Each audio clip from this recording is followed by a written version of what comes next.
So hello guys, welcome to my YouTube channel.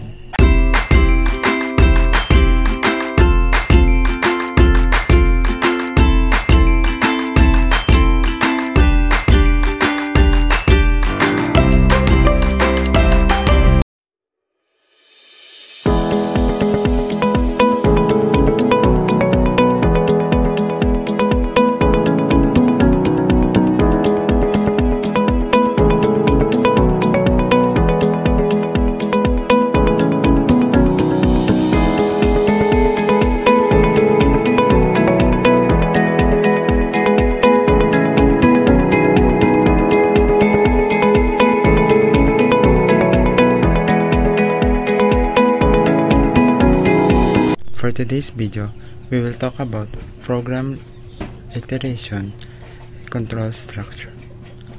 Also, pag-uusapan din natin sa video na ito ang different repetition structure, the while loop, do while loop, and the for loop. Pag-uusapan din natin ang branching statement, the break, continue, and return. So, let's start.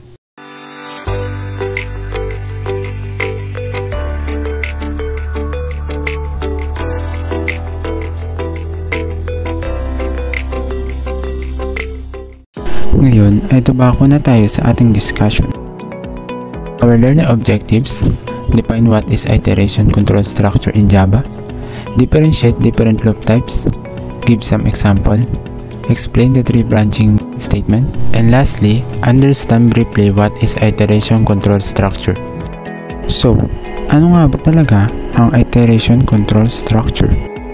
Iteration control structure, also known as looping structure, is a type of control structure in programming that allows a set of instructions to be repeated multiple times until a certain condition is met. Kapag sinabi nating iteration control structure, ito ay pag-uulit ng set of instruction hanggang ang isang condition ay ma-met natin. Kung wala ang iteration control structure, ay paulit-ulit lang natin itatype ang code. So, magiging helpful talaga ang iteration control structure sa ating pagko-code. Gaya nga ng sinabi ko, ang iteration control structure, it allows us to execute specific blocks of code numerous times. Also, it helps us avoid writing the same code multiple times and make programs more efficient and flexible. There are 4 types of iteration in Java. Number 1, the while loop. Number 2, the do while loop. Number 3, the for loop. And lastly, the enhanced for loop. Pero optional na siya for arrays and collection. First, we have the while loop.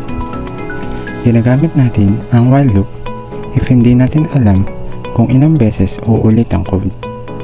Inuuna niyang i-check ang condition bago ito mag-run. Hindi maglo-loop ang isang code once na false agad ito. Here's the example. Dito, ang integer I natin ay nagsisimula sa 1, while ang I is less than or equal to 10. After that, ito ay magpiprint ng number. I-increment na niya si I. So, magpiprint ito mula 1 hanggang 10. So, ito ang itsura ng ginawa nating code. Dahil 10 ang nilagay natin sa condition, magpiprint din siya ng 10 beses. So, that's it. Next naman ay si do while loop. Dito naman ay kahit false agad ang condition, i-execute at least once.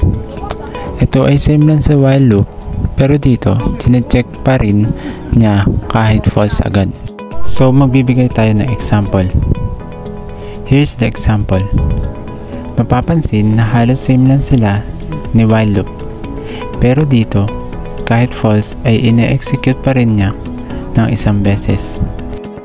So, ito yung magiging output niya.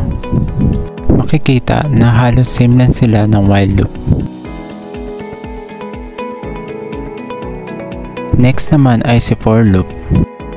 For loop naman, dito ay alam natin kung ilang beses maglulup ang code. So maganda ang for loop gamitin dito. Sa loob ng for loop, makikita mo na ang lahat. Nandyan yung initialization ng I, yung condition, also yung print number, and lastly, yung I++ or yung tinatawag nating update. Kaya mas malinaw siya at madaling basahin pag fix yung number of units. Ito yung sample output ng for loop. Makikita na halos same lang sila ng output ng dual loop and while loop dahil halos magkakaparehas lang sila. Pero dito sa for loop, mas malinaw siya at maganda tingnan sa code.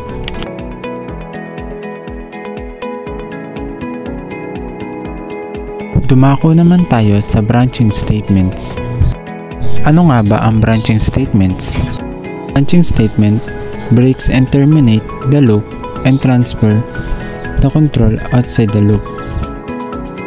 Branching statement is a type of control structure and programming that allows a program to make decisions and choose different paths based on conditions. Ang branching statement ay ginagamit upang baguhin ang flow ng ating mga loop at program. There are different branching statement. Isa na dito ang break statement. What is break statement unlabeled? Break statement unlabeled exit loop immediately. Also used to stop the working of the switch statement. Ito ay ginagamit upang agad na lumabas sa isang loop kahit na hindi pa false ang kondisyon sa isang loop. For this example, magpaprint lang ang loop hanggang sa I is equal to 5. Pagdating nito sa I is equal to 6, dito na papasok ang break at agad na lalabas sa for loop. Ito ay madalas gamitin sa mga switch statement. Next naman ay ang labeled. Kanina ay unlabeled siya. Now may label na siya. If may nested ang loops, maaari niyang gamitin ang label para tumalon sa isang specific na loop. For example here, j is equals to 2. Mababreak out or matitigil na niya agad ang both loops. Now, let's try to change the 3 into 10 and the 2 into 8. Let's see what we will get.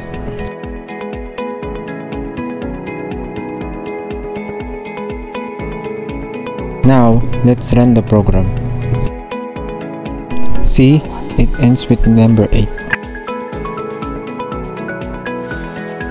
Next naman ang continue statement. It skips the current execution and pass the control to the start of the loop. Kapag na-execute ang continue statement, agad na babalik sa condition ng loop. Ang last na statement natin ay ang return statement. Returns a value from a method and this process will be done explicitly. Exit from the method entirely. Return ay hindi lamang sa loop umi-exit. Ito ay umi-exit sa buong method. Once na matrigger siya, wala nang susunod na i-run at mag-e-end na ang buong program. These are some of the common programming mistakes. Number 1. Not using semicolon after the while expression. Number 2. Wrong conditions. Not using properly the break, return, and continue. Lastly, the missing updates. To know the common programming mistake so that our program will work properly. That's all. Thank you for watching. I hope you learned something from me. For more videos, click like, share, and subscribe. Bye bye. Bye bye.